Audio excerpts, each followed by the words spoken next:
He lied about a $1 stock. That lie earned him millions beyond imagination. In return, he served less than 2 years in prison. Then Hollywood took those crimes, polished them, turned them into a watchable movie, and that movie became a box office hit. What emerged was the story of Jordan Belfort, the man who defrauded the United States and became rich again by doing so. The worst part was this: people were still applauding him. The story began in 1962 in the Bayside neighborhood of Queens. It was a lower working-class Jewish area where dreams were modest and ambition rarely crossed certain limits. For most people, life moved along within an acceptable routine. But Jordan Belfort never cared about those limits. Even as a child, he knew the place he grew up would not be his final stop. During his teenage years, he learned how to make money.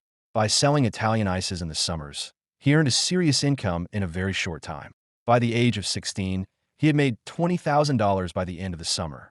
His peers spent that money for pleasure. Jordan, however, saw money not as a goal, but as proof that he could become rich. With that mindset, he entered dental school. But in a short time, he realized that this profession would not lead him to the life he wanted. Safe careers, long-term effort, and limited earnings meant nothing in his world. He was not there to become a dentist.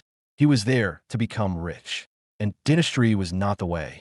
After college, life pushed him into an unexpected sector. He began going door to door selling meat and seafood. The operation was chaotic and unstructured, yet extremely ambitious. He had a small truck, a small warehouse, and endless powers of persuasion. In a short time, he was making $100,000 a month in sales. But the system was out of control. Deliveries failed, products spoiled, invoices piled up. Within months, the company was on the brink of bankruptcy. This first collapse was not the end for Jordan, but a realization. He understood that his true talent was not in what he sold, but in how he sold it. Meat, seafood, stocks, anything. The product did not matter. The only thing that mattered was his ability to persuade people. He could sell anything. Jordan did not need a better product. He needed more money. That need opened the door to Wall Street. In the greed-driven, power-hungry financial world of the 1980s, he started as an entry-level broker. There, he learned how markets moved, how brokers thought, and the true psychology of selling. But this order did not last long. In October 1987, Black Monday arrived. Markets collapsed. Phones went silent. Screens were nothing but red. Jordan was unemployed once again. But while everyone else stood still watching their losses, Jordan saw opportunity in the collapse. He turned to cheap stocks that large institutions avoided, unregulated, illiquid, and considered worthless. Commissions on these stocks were high. The sales scripts were always the same, monotonous, but the promises were huge. No diploma was required. Oversight? What oversight? There was only speed, pressure, and persuasion. Jordan was exactly the kind of person this world needed. Cold calls began. Hope was sold. Dreams of massive profits spread faster than reality. In this lawless, adrenaline-filled environment, Jordan built his own kingdom. He realized he could build an empire, and he did. In 1989, Danny Porish appeared beside him. He was wild, uncontrolled, but extremely effective as a salesman. Jordan brought vision. Danny brought chaos. Together, they founded Stratton Oakmont. The name evoked an old and prestigious past. In reality, it was an unregulated sales boiler room inside a shopping mall. They did not hire analysts. Experience was not required. Hunger was. Jordan did not need thinkers. He needed sellers. He then developed his own training system built on extreme pressure, repetition, and psychological manipulation. Hesitation was eliminated, doubt was suppressed, and clients were relentlessly pushed toward making decisions. The office quickly turned into a nonstop factory. Phones never stopped ringing. Money began to flow. Egos exploded. Their real target audience was the people Wall Street ignored: retirees, poor families, people trying to protect their life savings. They sold them hope. They fed them dreams decorated with fake certainty. First came fake companies, then real IPOs.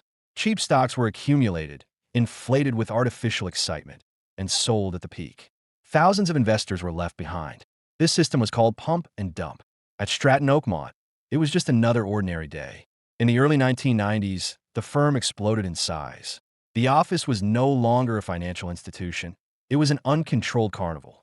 Money, drugs, power, and chaos merged into one. Jordan built a system based on fear and loyalty. Winners were rewarded. Losers were erased. But beneath this rise, everything was rotting. Truths were hidden. Millions of dollars were transferred overseas through shell companies. Cash was concealed and transported inside human bodies. Jordan called this asset protection. Authorities called it money laundering. Drugs were no longer entertainment. They became a necessity. People passed out, fights broke out, and cracks appeared in the system. Jordan's personal life was falling apart as well. His marriage ended, and his wife left him. Everything was out of control.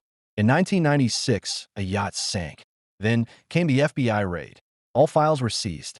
Phones were ripped from the walls. Copies of recordings were taken. And finally, the empire Jordan Belfort built collapsed. Jordan was sentenced to decades in prison. But once again, he did what he knew best. He sold. This time not stocks, but information. He cooperated. He exposed everyone around him. As a result, he served only 22 months in prison. In prison, he began to write. He told his story. What emerged looked less like a confession and more like a success story. It became a book, then a movie. He turned into a global phenomenon. But those who were defrauded gained nothing. They did not get their money back. Their entire life savings were destroyed by Jordan.